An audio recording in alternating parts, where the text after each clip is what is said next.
प्रेम भाव साधुन सेवकाई, कहें कबीर पुकारी। हे हंस,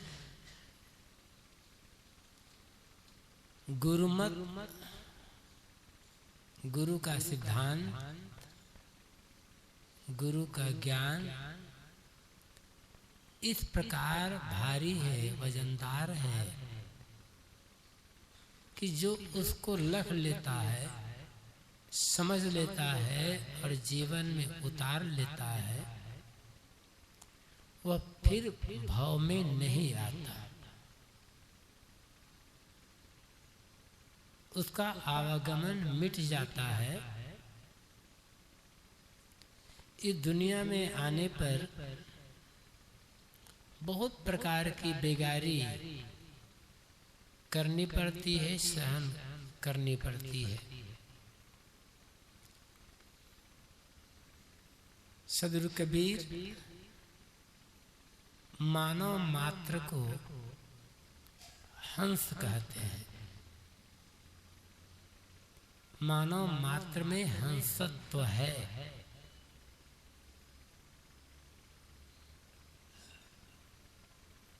कहते हैं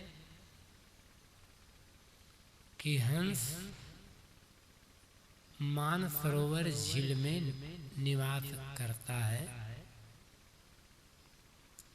निर्शिर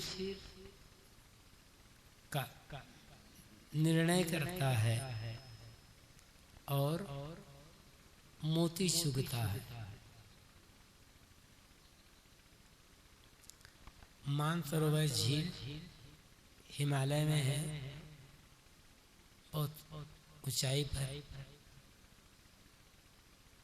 स्वच्छ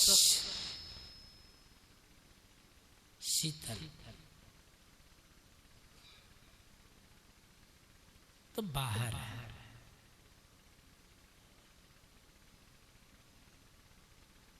हमारा आपका मानसरोवर क्या है? निर्मल मन ही मानसरोवर है। संतों की संगत मानसरोवर है।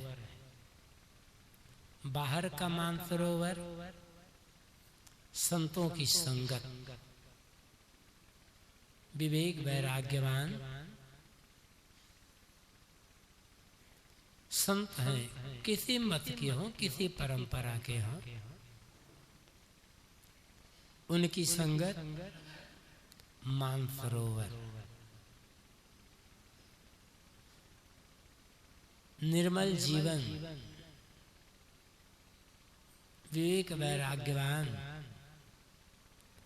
आचरण संपन्न संतों के पास आप जाएं,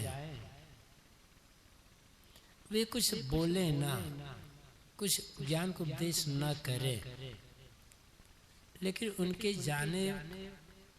पास जाने मात्र से, बैठने मात्र से ही मन को शांति मिलती है।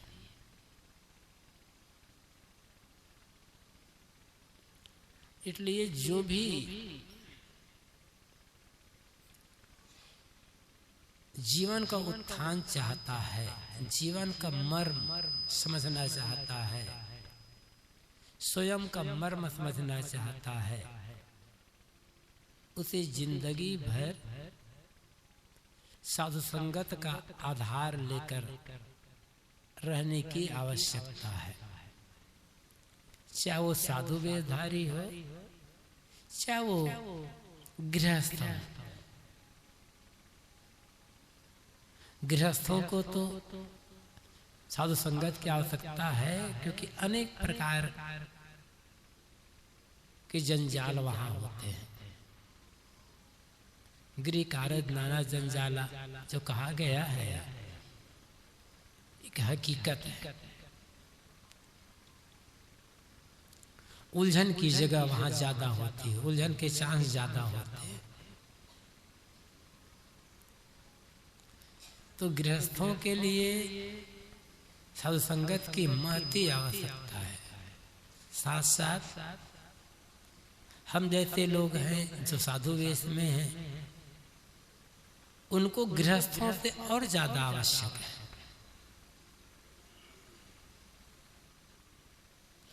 हाँ, हम स्वयं मान लें अरे हम तो खुदे साधु हो गए, अब हमें साधु संगत की क्या जरूरत, तो चले गए नरक में।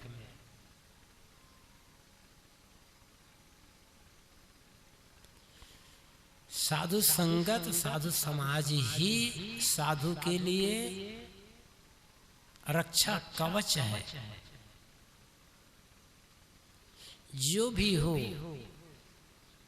जितने साधु संगत का त्याग किया, सत्संग का त्याग किया, उस साधु को पतित होने से कोई नहीं बचा सकता।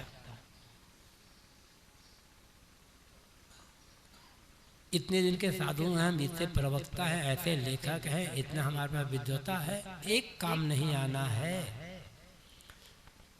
मन में जब विकार आता है, मन में जब अहंकार आता है, या कहना चाहिए मन में जब पतन आता है, तब साधु संगत छूटती है। जिसे कल्याण का निश्चय है वो कभी साधु संगत को छोड़ ही नहीं सकता है, और कोई रक्षक नहीं है। संत गुरु आधार और न रक्षक कोई कीते। संत गुरु ही साधु के लिए आधार है, मोक्ष कल्याणार्थी के लिए आधार है। संत और गुरु को छोड़कर साधु का रक्षक और कोई कहीं दूसरा नहीं है। तो चाहे गृहस्थ हो, चाहे साधु वेशधारी हो, दोनों के लिए साधु संगत की आवश्यकता है। तो साधु संगत, सत्संग, बाहर का मानसरोवर, अंदर का मानसरोवर निर्मल अंतःकरण, मानसरोवर तट के बासी।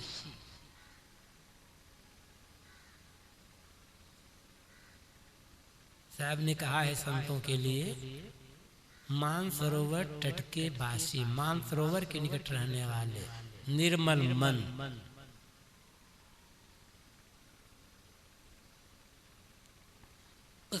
निर्मल मन में ही शीतलता है, उसमें ही शांति है। हंस उसमें निवास करता है। जीव की स्थिति निर्मल मन में होगी।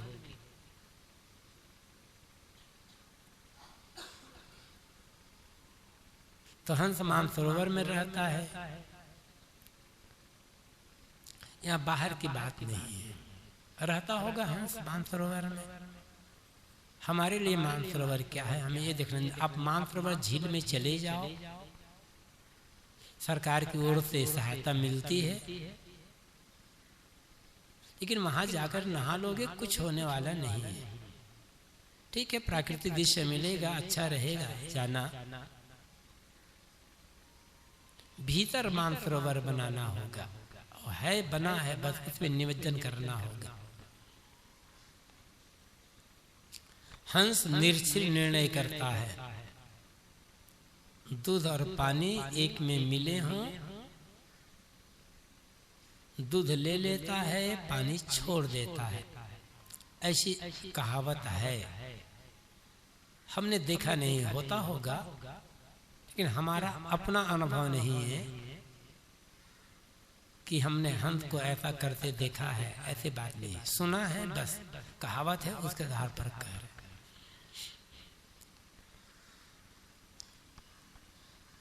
सार और असार को समझना, समझकर सार को ग्रहण कर लेना, असार को छोड़ देना। जड़ और चेतन को समझ लेना,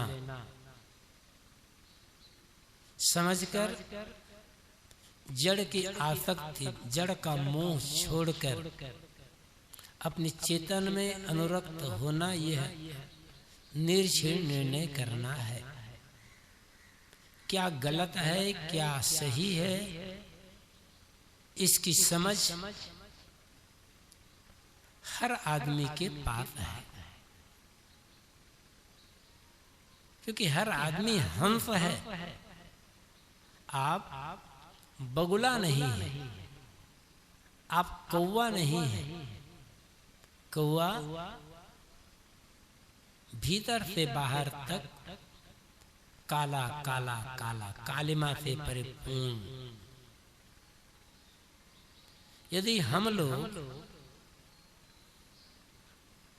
काले कौवे के समान होते तो संत गुरुजन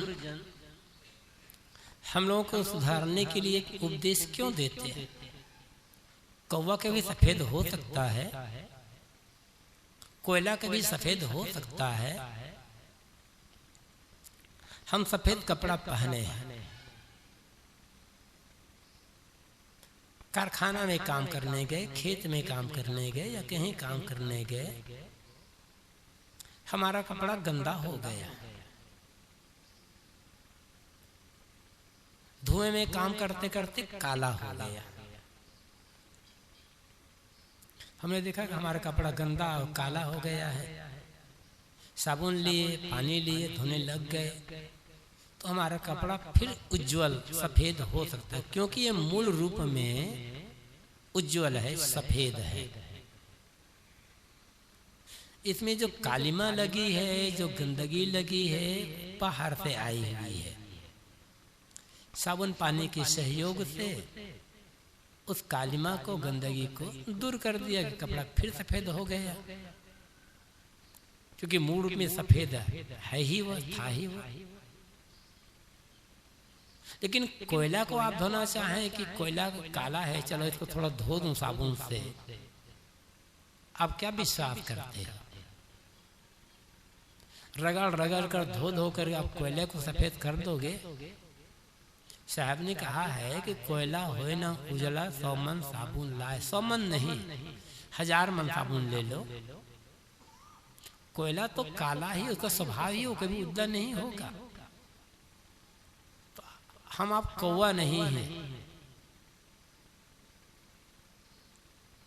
हम और आप बगुला नहीं हैं। बगुला बाहर से सफेद, भीतर से काला।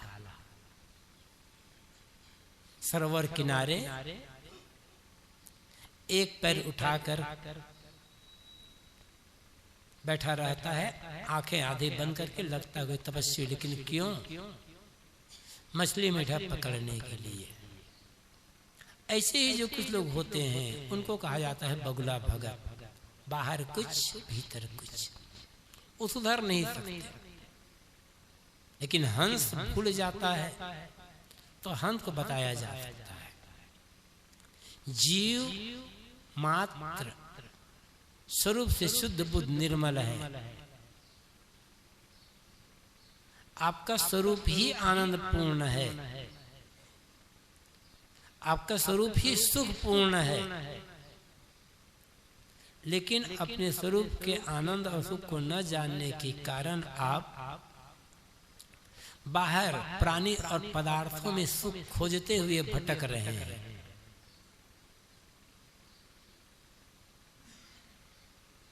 और अंत में कभी तृप्ति होती नहीं है। सुख का केंद्र, आनंद का खजाना आपके पास, आपके भीतर आप स्वयं है। तो बात यह है कि आप, हम सब हंस, निर्णय करने वाले। तो जड़ क्या है, चेतन क्या है, इसको समझ लेना। आत्मा और अनात्मा को समझ लेना, अनात्म को छोड़ना, आत्मा में स्थित हो जाना। आत्मा, आत्मा, आत्मा का अर्थ होता है स्वयं, सेल्फ, मैं।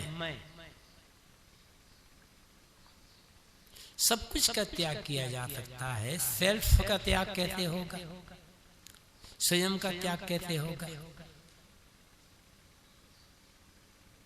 और मुझसे अलग, आपसे अलग जो कुछ है सब अनात्मा है। उन्हें अनात्म के मोह में हमारा मन डूबा हुआ है, ये हमारे भटकने का और दुख का कारण बनता है। आप में विवेक है क्योंकि आप हंस हैं, मनुष्य जीवन में आए हुए हैं। कुत्ते को नहीं समझाया जा सकता, गाय बैल को नहीं समझाया जा सकता, उसमें मन का विवेक विकास नहीं है उनके पास, जो है स्वाभाविक है। जड़ और चेतन को समझना, जड़ क्या है, चेतन क्या है। जो न अपने को जानता हो न दूसरे को जानता हो, जिसमें जानने का गुण न हो, उसे कहते हैं जड़। वो जड़ है। ये माई, ये पंखा, ये दीवार, ये खंबे, या मिट्टी, पानी, आग, हवा, ये दरिया, ये घड़ियां, सब जड़ है, जड़ तत्वों से निर्मित है। ये न अपने को जानते हैं न दूसरे को जानते हैं। तो जो ना जिनमें ज्ञान गुण न हो, जानने का गुण न हो, जिसमें सुख दुख अनुभव करने का गुण न हो। ये माइक को क्या सुख दुख होता है? एक कैमरे को क्या सुख दुख होता है? घड़ी को सुख दुख होता है? पंखे को सुख दुख होता है? ये दरी, ये जाजी में गद्दे को सुख दुख होता है? दीवार को सुख दुख होता है? क्योंकि उसमें जानने का गुण ही नहीं, भावना ही नहीं है, मन ही नहीं है, इसलिए ये सब जड़। और जो अपने को भी जानता हो, दूसरे को भी जानता हो, वो चेतन, वो आप है। जीव मात्र में जानने का गुण है, मनुष्य में उसका विकास है, लेकिन जीव मात्र में जानने का गुण है, हानि लाभ की समझ है। अब समझ का कौन कितना प्रयोग करता है वो अलग बात। छोटा सा कीड़ा है, बहुत छोटा सा कीड़ा, पकड़ने में भी जल्दी नहीं आएगा, उसमें भी जानने का गुण है। कई बार ऐसा होता है, कोई पुस्तक हम खोलते हैं पढ़ने के लिए, देखते हैं उसे बहुत छोटा सा कीड़ा चढ़ रहा है, उसको पकड़ा नहीं जा सकता, पकड़ने में आएगा नहीं, बहुत छोटा है। सोचते हैं भी बहुत छोटा कीड़ा है, कहीं दब जाएगा, मर जाएगा, उसको सोचे फूंक करके उड़ा दे। फूंकते हैं तो इतना चिपकता है उसमें कि फूंकते रह जाओ, वो हटता नहीं, उसे पता चल जाता है ना कि मेरे पे विपत्ति आ गई। बहुत छोटा सा है, क्योंकि वो चेतन है। तो जड़ और चेतन को समझ लेना, समझकर जड़ की आसक्ति को त्याग कर देना और चेतन में स्थित होने के लिए प्रयास करना, ये हंस गुण है। निर्णय का निर्णय करना है। हंस निर्णय करता है, दूध पानी अलग अलग करता है। जितने भी गंदगी है, जितने भी विकार हैं, जितने गलत कर्म, पानी के समान निसार, और जो सार है वो दूध है।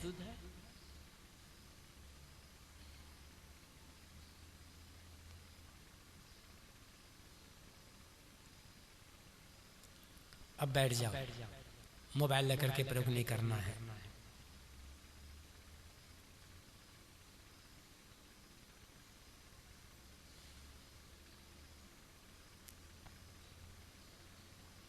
हंस मोती चुगता है, ज्ञान के मोती चुगने वाले आप हैं, सद्गुण के मोती, सदाचार के मोती चुगने वाले आप। इसलिए सदगुरु कबीर मनुष्य को हंस कहते हैं। हंस गुण स्वाभाविक उसमें है। हंसा ऐसो गुरुमत भारी, ऐ हंस, ऐ लोगों, गुरुमत बहुत भारी है, वजनदार है। गुरुमत क्या है? गुरु का मत, दो मत हैं दुनिया में। वैसे तो बहुत से मत संप्रदाय हैं, सैकड़ों। यहाँ उनसे मतलब नहीं है।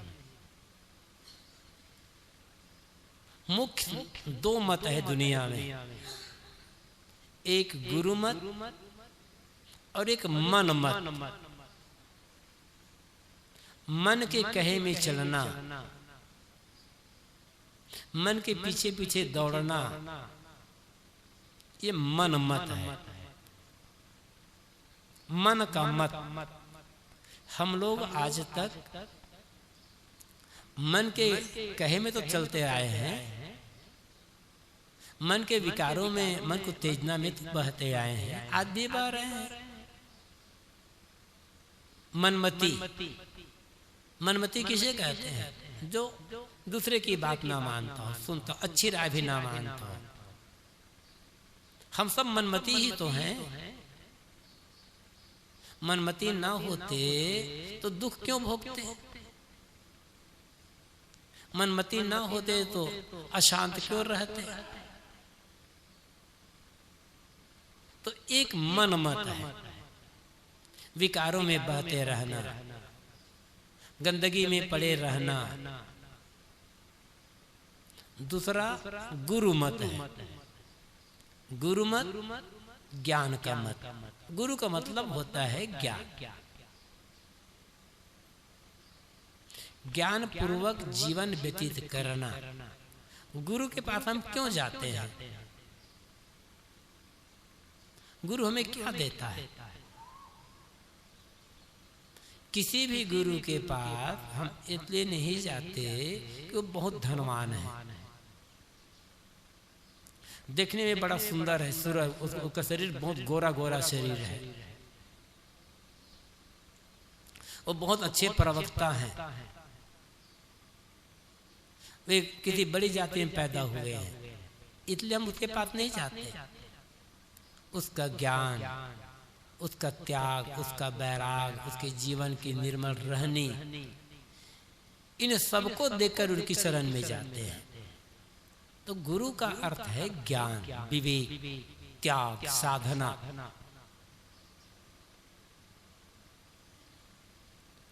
तो ज्ञान के अनुसार जीना, साधना के अनुसार जीवन जीना, विवेक पूर्वक जीवन जीना, ये गुरु का मत। अरे भारी है, वजनदार है, महान। यहाँ भारी का मतलब, वजनदार मतलब महान, महत्वपूर्ण, कल्याण करने वाला। जिस किसी का कल्याण हुआ है, जिस किसी को शांति मिली है, जिस किसी का भटकाव दूर हुआ है, तो गुरु ज्ञान द्वारा ही तो हुआ है। विवेक का प्रयोग करने से ही तो हुआ है। ज्ञान पूर्वक जीवन जिए, विवेक पूर्वक, हर काम में विवेक का उपयोग, हर काम में विवेक का उपयोग करें, दुख रहेगा ही नहीं। और वो विवेक हर आदमी के पास है। वेद में एक मंत्र आता है, ऋषि बोध प्रतबुधाव सपनो यश्च जागृति तौते प्राणस्य गुप्तारो दिवानक्तम च जागृताम। ये बहुत बढ़िया मंत्र है, बहुत सुंदर इसका भाव है। ऋषि बोध प्रतिबोधाव सपनो यश्च जागृति। वेद के ऋषि कहते हैं कि ऐ लोगों, तुम्हारे अंदर दो ऋषि निवास करते हैं। हर आदमी के भीतर दो ऋषियों का निवास है। उनके नाम क्या है? बोध और प्रतिबोध। बोध का अर्थ होता है जानना। वैसे बोध का अर्थ तृप्त होना, बोध हो गया, संतुष्ट हो जाना। बोध हो गया, भ्रम का मिट जाना। समान रूप से यहां पर अर्थ है बोध का जानना। किसको जानना? बाहर की वस्तुओं को जानना, शरीर संसार का ज्ञान करना, भौतिक ज्ञान, व्यवहारिक ज्ञान, ये सब बोध है। अब इनकी आवश्यकता है। धनार्जन कैसे करना चाहिए, धन का उपयोग कैसे करना चाहिए, कैसे व्यवहार करना चाहिए, इसकी भी तो आवश्यकता है, इस ज्ञान की तो आवश्यकता है। तो बाहर का ज्ञान ये बोध है। दूसरा है प्रतिबोध। प्रति का अर्थ होता है लौटना। जैसे प्रतिध्वनि, हम बोलते हैं तो हमारी ही आवाज कुछ देर बाद लौट करके आती है, उसे कहते हैं प्रतिध्वनि, लौटी हुई ध्वनि। तो प्रतिबोध, प्रति लौटना, अपनी ओर लौटना, स्वयं को जानना, ये प्रतिबोध है। जैसे ये माइक है, इस माइक को मैं जान रहा हूं और मैं माइक का उपयोग कर रहा हूं, लेकिन क्या माइक अपने को जान रहा है? क्या माइक अपना प्रयोग खुद कर सकता है? नहीं कर सकता। यह माइक है, यह जानना बोध है। लेकिन माइक को जानने वाला कौन? माइक को कौन जान रहा है? मैं। अपनी ओर लौट गए तो प्रतिबोध हो गया। ये शरीर एड़ी से चोटी तक मिट्टी, पानी, आग, हवा से बना हुआ, ये जानना बोध है। लेकिन इस शरीर को कौन जान रहा है?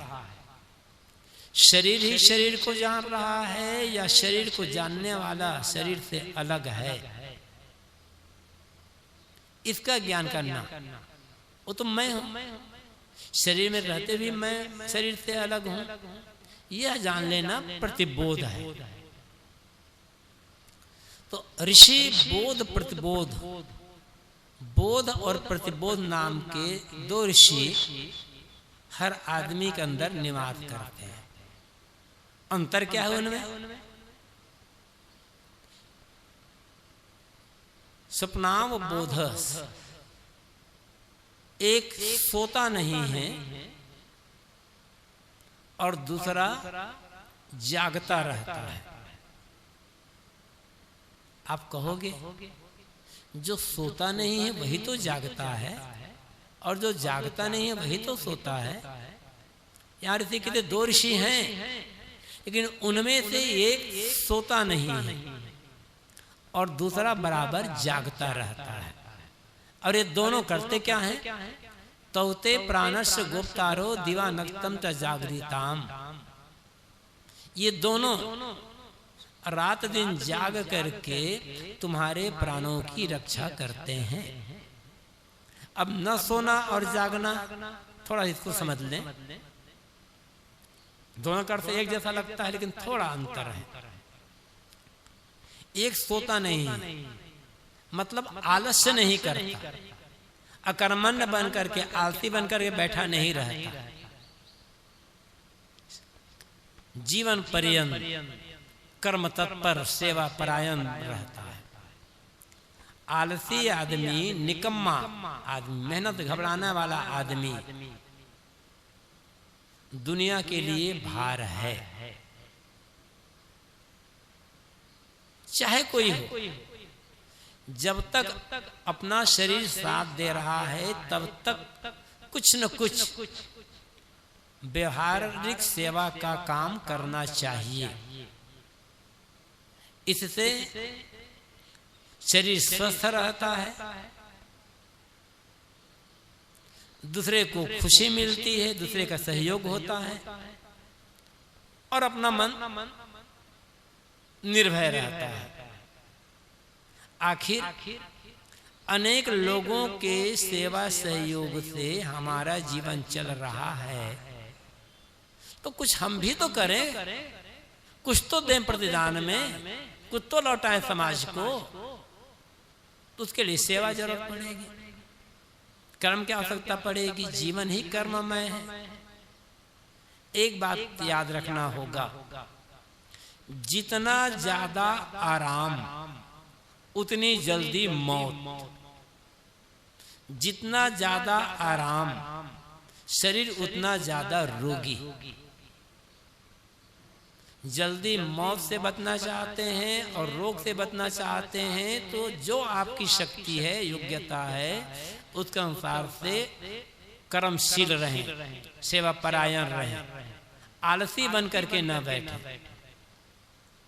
तो न जागते रहने का अर्थ क्या है? कर्म तत्पर रहना।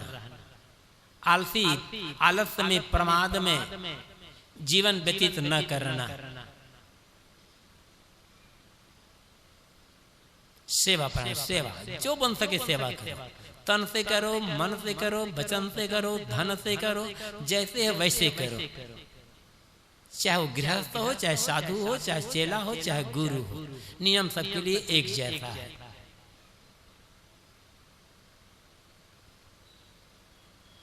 दूसरा जागता रहता है। जागते रहने का मतलब होश में जीना, विवेक में जीना। जो करना होश पूर्वक करना। खाओ होश पूर्वक, चलो होश पूर्वक, बोलो होश पूर्वक, करो होश पूर्वक, सोचो होश पूर्वक। यावत क्रिया जीवन की होश पूर्वक करना, विवेक पूर्वक। जागते जागते हम जागते जाते कहाँ कर पाते हैं? होश पूर्वक करेंगे तो गलत नहीं खाएंगे, होश पूर्वक बोलेंगे गलत नहीं बोलेंगे, होश पूर्वक सोचेंगे मन में विकार नहीं आएगा। हम तो बेहोशी में जीवन जी रहे हैं, होश में कहाँ जीवन जीते हैं? सारी दुर्घटनाएं बेहोशी में होती। कहीं हम असावधान हुए, दुर्घटना वही होती है। छोटी दुर्घटना हो, बड़ी दुर्घटना हो, बिना असावधानी के दुर्घटना नहीं होती है, चाहे वो भीतर हो चाहे बाहर। इसलिए होश, विवेक, ये जागना है। तो न सोना और जागते रहने का अर्थ हुआ है जीवन पर्यंत कर्मशील होना, सेवा परायण होना, लेकिन अनासक्त रहना, निष्काम रहना, और जो करना विवेक पूर्वक करना। कोई दुख होगा जीवन में, कोई कमी होगी, यही है गुरुमत। ये अत्यंत वजनदार। हंसा ऐसो गुरुमत भारी। सदगुरु कहते हैं कि ऐ हंस, ऐ लोगों, ऐ विवेकियों, गुरु का मत, गुरु का ज्ञान इस प्रकार वजनदार है, इस प्रकार महत्वपूर्ण है कि लखेत भव में आवत नाही, भव के बहुत बेगारी। उसको जो लख लेता है, समझ लेता है और जीवन में उतार लेता है, वो फिर इस भव में नहीं आता है। भव का अर्थ जन्म, भव का अर्थ संसार, भव का अर्थ होना, अनेक अर्थ हैं।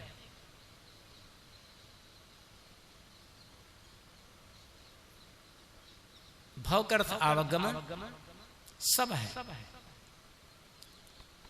होना मात्र भव है। लेकिन यहां भव का अर्थ है संसार, आवागमन, जन्म मरण का चक्कर। जो एक बार गुरु ज्ञान को लख लिया,